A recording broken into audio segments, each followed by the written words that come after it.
নয়নকে বলবো, নয়ন তুমি ভালো হয়ে যাও। ও যত কথা বলবে মির্জা আব্বাসের ভোট আর তত কমবে।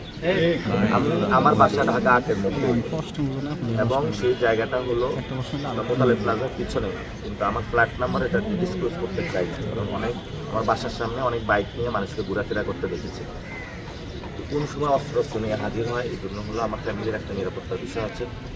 যেভাবে বাসা খুঁজতেছে সে জায়গায় আমি বলবো প্রশাসনকে, যেটা আমার বাসার নিরাপত্তা নিশ্চিত করার জন্য যে কোনো সময় আমার ফ্যামিলি আমার উপরে অ্যাটাক হতে পারে।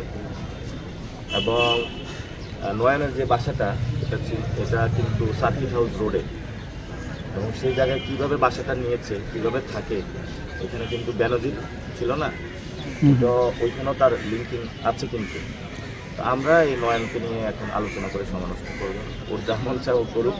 ও যত কথা বলবে মির্জা আব্বাসের ভোট আর তত কমবে। ঠিক আছে, নয়ন যত কথা বলবে মির্জা আব্বাসের ভোট কমবে। মির্জা আব্বাস যদি ভালো কিছু চায় সে নয়নকে চুপ করাবে। হ্যাঁ, নয়নকে বলবো, নয়ন তুমি ভালো হয়ে যাও। ও ভালো হয়ে যাবে। ও একটু শোকে কাতর আছে, আসন পায় না। তারপর হলো ওই মির্জা আব্বাসের সাথেও তার মনে একটা সমস্যা আছে।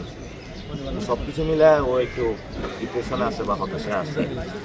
ওরা একটু সুযোগ দেন, মাসুদ ভালো হয়ে যায়, নয়ন তুমি ভালো হয়ে যায়।